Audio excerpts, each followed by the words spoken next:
नमस्कार जी। जी आज बहुत ठंडी है, बहुत ही करंजा करंजा लग रहा है आज। लेकिन फिर भी मैं आपके लिए वीडियो बनाता हूँ। लेकिन कैसा है, भी दिन भर ना घर के भी कुछ काम होते हैं, कुछ पढ़ाई लिखाई भी होती है हमारी। दिन में तो समय नहीं मिल पाता, लेकिन हम सुबह के समय ही खेत में आ जाते हैं वीडियो बनाने के लिए, ताकि आप तक के कुछ नई नई जानकारी हम पहुँचा सके। लेकिन कैसा दोस्तों, ठंडी बहुत लग रही है, आप देख ही सकते हो हालत क्या हो गई है। और हमारे गाँव में सबकी हालत दोस्तों यही है। लेकिन कैसा है भी देखिए, भलाई ठंडी बढ़ गई हो, लेकिन हम परमात्मा एक मार्ग के सेवकों ने जितना हो सके उतना जल्दी विनती करना चाहिए, ठीक है। क्योंकि देखिए, जहाँ हमने नहाना कर लिए, हमने आंख पे से पानी डाल लिए, नहाना कर लिए, वहाँ से हमारी ठंडी दोस्तों भाग ही जाती है। अब थोड़ी बहुत तो रहती है, लेकिन ठंडी के दिन तो रहेंगी ही। लेकिन जहाँ से हमने नहाना कर लिए, वहाँ से हमारी ठंडी बिल्कुल गायब ही हो जाती है दोस्तों, याद रखिएगा। तो जितना हो सके उतना हम परमात्मा मार्ग के सेवकों ने नहाना करके सुबह जल्दी विनती कर लेना चाहिए। वो बहुत ही दोस्तों अच्छा होता है, क्योंकि सुबह का जो मुहूर्त होता है वो ब्रह्म मुहूर्त होता है। इसलिए जितना जल्दी हो सके उतने हमें विनती करना चाहिए दोस्तों। अब देखिए, आज का जो टॉपिक है वो है कि पति पत्नी का जो रिश्ता होता है वो किस प्रकार होना चाहिए, किस प्रकार रहना चाहिए, ठीक है। पति पत्नी का रिश्ते के बारे में आज हम बात करने वाले दोस्तों। लेकिन आगे बढ़ने से पहले हम बाबा को प्रणाम करके आगे बढ़ते हैं दोस्तों। भगवान बाबा हनुमान जी को प्रणाम, महान त्यागी बाबा जुमदेव जी को प्रणाम, परमात्मा एक। नमस्कार जी। तो देखिए दोस्तों, पति पत्नी का जो रिश्ता होता है वो गाड़ी के पहियों के तरह होता है। जैसे कि ये फटफटी बाइक होती है, ठीक है, हाथ गाड़ी, वहाँ दो पहिए होते हैं। कभी एक ऊपर तो कभी दूसरा नीचे, कभी ये ऊपर तो कभी ये नीचे। इसलिए दोस्तों याद रखिएगा, पति पत्नी के रिश्ते में थोड़ी ताक झाक तो होती ही रहती है। मतलब थोड़ा झगड़ा वगैरह होता ही रहता है, लेकिन उसे कैसे नियंत्रण करे। देखिए, सेवक दादा बेचारे दिन भर काम करते हैं, सेवकिन ताई भी दिन भर काम करते हैं, दोनों पति पत्नी बराबर के काम करते हैं। जहाँ सेवक दादा दिन भर रोजी रोटी कमा के दूसरे के अबे तुबे सुन के दिन भर काम करके पसीना बहा के घर आते हैं, जो पैसे कमाते हैं वो क्यों कमाते हैं कि हमारी घर की गृहस्थी चले, हमारे बच्चे की पढ़ाई लिखाई अच्छे से हो सके, घर अच्छे से चल सके, 2 वक्त की हम रोटी पानी खा सके। इसलिए बेचारे सेवक दादा दिन भर काम करते हैं, घर पे आते हैं, ठीक है। ये हो गया सेवक दादा की कहानी। अब बात रही सेवकिन ताई की। अब जितना सेवक दादा काम करते हैं उतना ही दोस्तों सेवकिन ताई भी काम करते हैं, याद रखिएगा। क्योंकि वो भी दिन भर घर चलाते हैं, घर का मेंटेनेंस बोलो, मतलब घर भी चलाते हैं, खाना पानी डब्बा वगैरह, थोड़ा खेत खुद का भी देखना है कि नहीं। वो भी मतलब पति और पत्नी दोनों दोस्तों उतना ही काम करते हैं जितना उन्हें करना चाहिए, बराबरी दोस्तों काम करते हैं। लेकिन अगर सेवक दादा भड़क जाते हैं, थोड़ा गुस्सा आ जाता है, तो सेवकिन ताई को थोड़ा शांत रहना चाहिए। क्योंकि दोस्तों याद रखिएगा, एक हाथ से ताली कभी नहीं बजती, ये 2 हाथ टकराएंगे तभी ताली बजेंगी। इसलिए कभी अगर सेवक दादा भड़क गए तो सेवकिन ताई को चुपचाप रह जाना चाहिए। अगर सेवकिन ताई भड़क गए तो सेवक दादा को चुपचाप रह जाना चाहिए दोस्तों, याद रखिएगा। क्योंकि देखिए, अगर एक हाथ से ताली कभी नहीं बजती, अगर दोनों हाथ मिल गए, दोनों ने अगर ये मतलब समझो कि बराबरी में आ गए, हाँ तूने मेरे को ऐसा क्यों बोली, मारूंगा तो ऐसा करूंगा तो ऐसा करूंगा। अब देखिए, दोनों जन अगर गर्म हो जाते हैं तो फिर हम कुछ नहीं कर सकते। फिर वो समझो भगवान की इच्छा रहती है, फिर इनके क्या करना चाहिए फिर, ठीक है। इसलिए कभी दोनों गर्म नहीं होना चाहिए। देखिए, अगर आपको गुस्सा आ रहा है तो आप एक काम कीजिए, मैं आपको थोड़ा सलाह बता रहा हूँ अपने माध्यम से, अपने बुद्धि अनुसार थोड़ा बताना चाहता हूँ आपको कि अगर आपको गुस्सा आ रहा है तो आपको क्या करना चाहिए। सबसे पहले तो आप थोड़ा बाजू में चले जाइए। आप जिस परिस्थिति में हो, जिस जगह पर हो, उस परिस्थिति से, उस जगह से आप थोड़ा साइड में चले जाइए। लंबी सांस लीजिए और बाबा का स्मरण करिए, बाबा का नाम लीजिए कि ये भगवान बाबा हनुमान जी, महान त्यागी बाबा जुमदेव जी, मेरे से बोलने चालने में मैंने गुस्सा कर लिया, मेरे से थोड़ी बाबा गलती हो गई, तो आप मुझे माफ़ कर दीजिएगा। भला ही आपकी गलती ना हो, भला ही अगले आदमी की गलती हो, आपकी गलती ना हो, फिर भी अगर आपको गुस्सा आ रहा है तो आपको ये मैं गुस्सा शांत करने का तो तरीका बता रहा हूँ, ध्यान से सुनिएगा।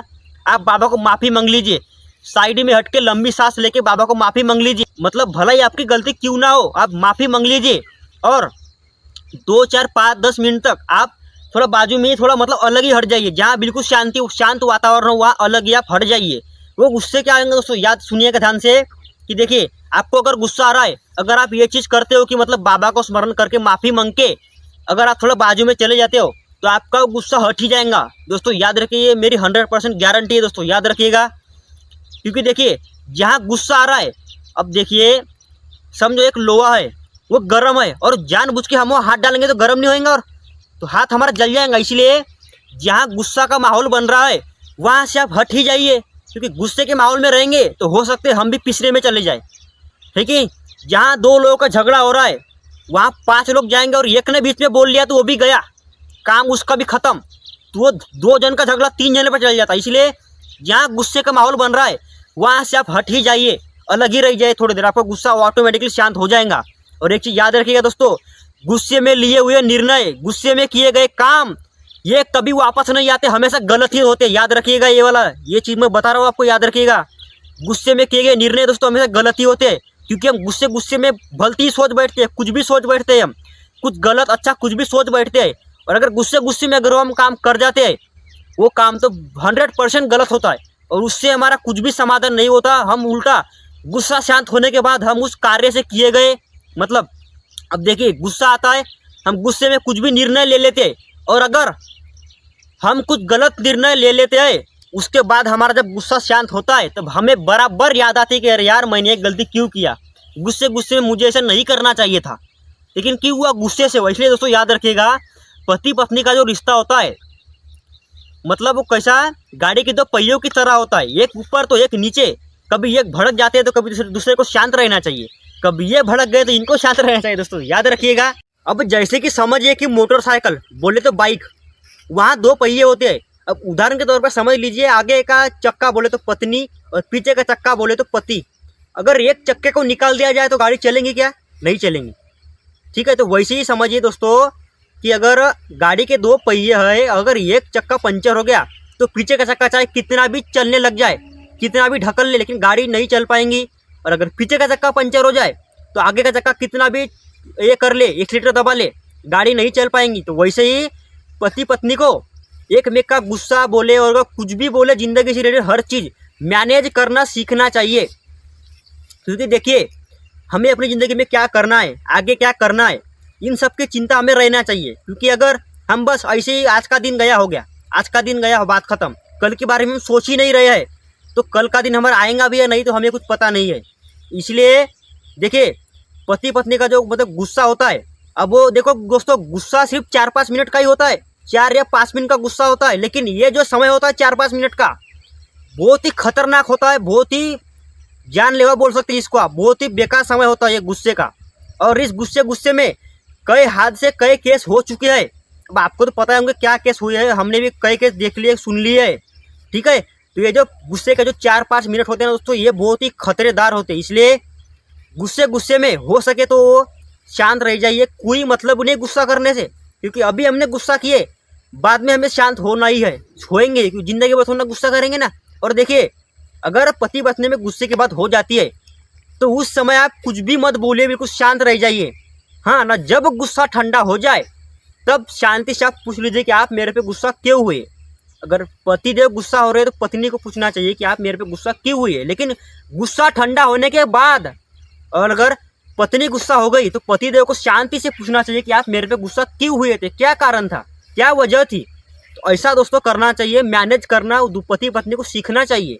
क्योंकि देखिए ज़िंदगी उन्हीं की ही है, हमारे मतलब ज़िंदगी तो उन्हीं को जीना है ना। गुस्सा करेंगे तो उनका ही लॉस होएगा, उनका ही नुकसान होगा, उनका ही घाटा होएगा, हो सकता है कुछ गलत कदम भी उठा ले। इसलिए पति पत्नी का रिश्ता दोस्तों अच्छा रहना चाहिए। तो मैं आपके लिए इतनी अच्छी ज्ञान भरी बातें लाते रहता हूँ, तो आप थोड़ा मुझे मोटिवेट करने के लिए इस वीडियो को लाइक कर दीजिए और हमारे चैनल परमात्मा एक तक को सब्सक्राइब कर दीजिए।